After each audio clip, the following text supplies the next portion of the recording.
Hello and welcome to Neverwinter with Aragon. So today in the Reaper's Challenge we have the Merchant Prince's Folly. Now this will be very similar to the Merchant Prince's Folly Skirmish, which you can queue in here as part of your Chult campaign. So I will go over all the mechanics you need to know within the Merchant Prince's Folly, and this will be both for the Reaper's Challenge and also the standard Skirmish. There are a few things you should know before jumping in rather than going in blindly.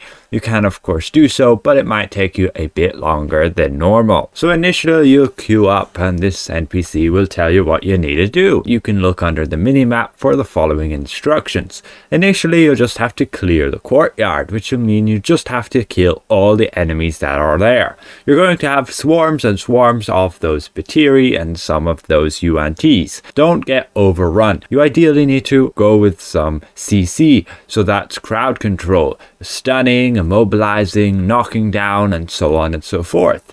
Unfortunately, within this Reaper's Challenge, you can see we cannot use our mount combat power, nor can we use our artifact power, both of which you can use to have lots of crowd control. For example, the Storyteller Journals will give a 4-second stun. You can also have mount combat powers like your T-Rex, which will also give a pretty decent route, and other ones that will give knockback and stun, etc. So in the normal Prince's Folly, where you don't have those restrictions, you shouldn't have a problem killing off these puny enemies. As for us in the Reaper's Challenge, my oh my, if you don't keep on top of those enemies, killing them off quickly, they're just going to absolutely steamroll you. Even as a tank, you just get absolutely wrecked. Ideally, you don't want to have them have combat advantage against you, and as a tank, what you can do as a strategy is just keep running away. Make sure you have aggro on them so they don't go kill all your DPS allies or your healer, and just keep moving around so that they don't have a chance to hit you as much, and then your allies can just burn them down and kill them. They don't have that much hit points. Then you will have to go on to protect the Prince's Palace. So here you will have to rouse the palace guards, 8 of them, by just knocking on their doors and waking them up. Then they'll come out and help you fight. You also have to repair sabotaged weapons. Again, this is 8 of them. You have 2 racks, which you'll have to interact with them, each of them giving 4.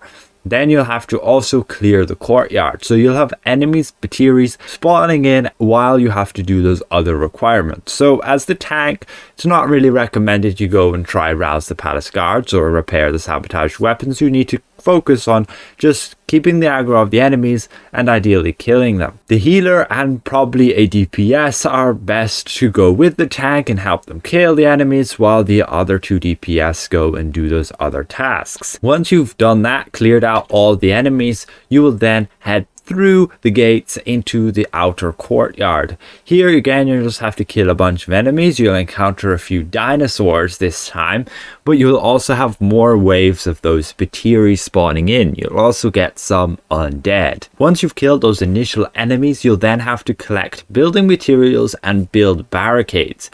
You'll build barricades just in 3 locations.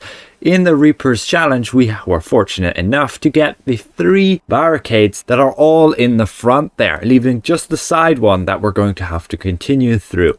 So you collect those building materials, you build the barricades, they go on fire and the enemies can't proceed through them anymore. However, you will still get swarms of enemies that will spawn while doing so.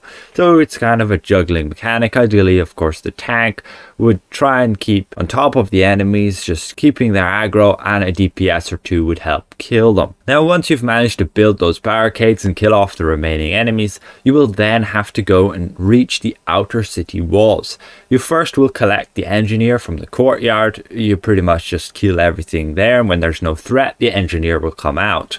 Then you will have to go and escort him to one of the gates, whether it be the port gate or one of the far 2 gates that are further on. If you get, unluckily, one of the other 2 gates that are further on, we got one here when I just ran normal Prince's Folly, you will have to also kill this big dinosaur. If you don't, like us in the Reaper's Challenge, you'll just continue on through this passageway or through these streets, and you just kill some enemies until you get to the gate. If you're going out into the larger courtyard, you will have to kill this big dinosaur and more waves of enemies. You don't necessarily have to kill the dinosaur. If you're in a low damage dealing group, you can have the tank lure the dinosaur away. but of course you will have to kill all the little enemies first. You can lure the dinosaur away, leave him, and the DPS will just go and kill off the remaining enemies, and the tank will just keep on top of the dinosaur, keeping him occupied, and then you'll just complete this challenge simply as so. You just escort the engineer to the gate and then just finish by defeating the final enemies within the city walls. So that'll just be a bunch that'll spawn again. Once that's done, you've finished the skirmish, and it's fairly straightforward like that. Just try and keep on top of the waves of those Butiri, try and keep as much crowd control as possible, roots, stuns, knocks, immobilize, all those things will be absolutely beneficial to try make sure you don't get absolutely swarmed by them. Even an endgame tank will get absolutely wrecked by it, much like within the Vault of Stars with all of those little quicklings. So just watch out. So hopefully this was somewhat helpful to you guys. Just a quick overview and guide to the Merchant Prince's Folly. Not exactly a very challenging one, but it was quite amusing to die many times within this Reaper's Challenge version. No artifacts or mount powers definitely made it a lot more difficult. So again, I'd like to give a massive thank you to all of my channel members for helping me keep my channel going. And if I presented this well, consider leaving the video a like. And if you're new around here, consider subscribing. We'll see you guys around. Goodbye for now.